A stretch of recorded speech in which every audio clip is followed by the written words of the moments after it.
Eu quero que a Europa se dê bem. E eu acho que em questões como energia, comércio, imigração, crescimento econômico, que deveriam ser centrais para que isso acontecesse. Nós deveríamos ver um Ocidente forte e unido, porque a Europa e esses países têm de fazer a sua parte.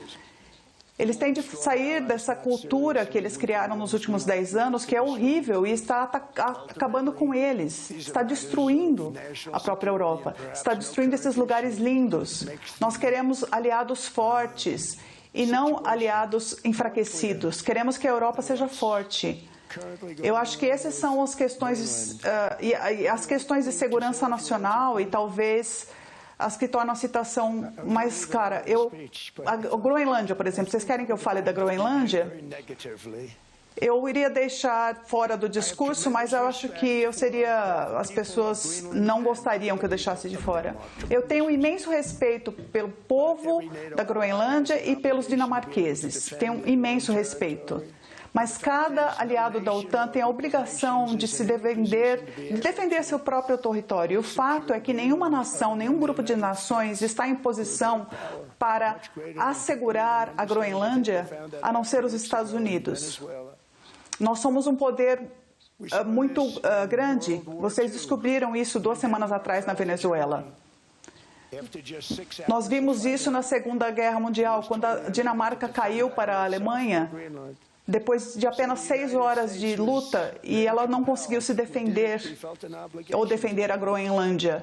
Então, os Estados Unidos foi então convencido, e nós sentimos que era uma obrigação a mandar nossas forças para proteger o território da Groenlândia. E nós fizemos isso a um grande custo e gasto. Eles não conseguiam fazer isso. Eles tentaram. A Dinamarca sabe disso. Nós literalmente construímos bases na Groenlândia para a Dinamarca. Nós lutamos pela Dinamarca. Nós não estávamos lutando por ninguém mais, e sim para salvar a Dinamarca. Esse belo pedaço de gelo, é difícil chamar de terra, é um grande pedaço de gelo. Nós salvamos a Groenlândia e evitamos de forma bem sucedida que nossos inimigos ganhassem uma frente ali, no nosso hemisfério. E nós fizemos isso para nós mesmos. E depois da guerra que nós ganhamos, sem nós, eles estariam falando alemão e talvez japonês hoje. Depois da guerra, nós devolvemos a Groenlândia de volta para a Dinamarca. Foi uma burrice fazer isso, né? Mas a gente fez isso. E eles foram tão ingratos agora, estão sendo tão ingratos agora. Então, o nosso país e o mundo encaram um risco muito maior do que antes por causa dos mísseis, por causa do nuclear, por causa das armas e dos armamentos, que nem podemos falar a respeito. 2 semanas atrás, eu vi armas que ninguém nunca tinha ouvido falar, que elas conseguiam disparar, não conseguiam disparar até nós. E tudo estava desconectado. E aí eles apertavam o gatilho e nada acontecia. Não tinha armamento antiaéreo. E eu pensei, nossa, que droga que está acontecendo aqui? Esses sistemas defensivos foram feitos pela Rússia e pela China. E eu acho que eles devem voltar agora para a fase de projeto. A Groenlândia é uma terra, um território praticamente inabitado e não desenvolvido. E ele permanece sem defesa numa localização chave, estratégica, entre os Estados Unidos, a Rússia e a China. É exatamente no meio deles. E não era importante por nenhuma outra razão. As pessoas falam de minerais, de terras raras. Não tem nada disso, não tem terra rara, porque terra rara, há muita terra rara, e quando a gente chegar a isso, elas estão ali a centenas de metros de gelo, com gelo por cima. Então, não é por isso que a gente precisa. É uma questão de segurança estratégica nacional e internacional, que é imensa.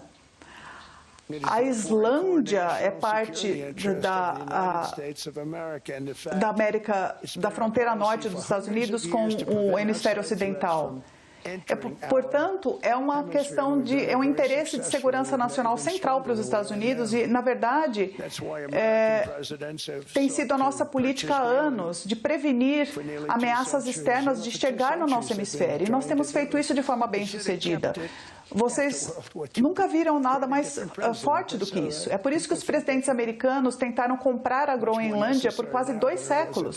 Por 2 séculos nós tentamos fazer isso. E eles deviam tê-la mantido depois da Segunda Guerra Mundial, mas era um presidente diferente, tudo bem. As pessoas pensam de forma diferente. Em 2019, a Dinamarca disse que iria gastar $200 milhões para fortalecer as defesas da Groenlândia.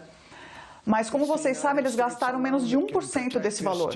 1%. Então, eu acho que eu tenho um grande respeito pela Dinamarca, pelas pessoas que eu amo, pelos líderes que são muito bons, mas são os Estados Unidos sozinhos que podem proteger essa massa gigante de terra, essa massa gigante de gelo, desenvolvê-la e melhorá-la e torná-la boa para a Europa e segura para a Europa e boa para nós. É por essa razão que eu estou buscando negociações imediatas para discutir a aquisição da Groenlândia pelos Estados Unidos, como nós adquirimos outros territórios ao longo da história, como outras nações europeias fizeram isso, elas também compraram, não tem nada errado com isso.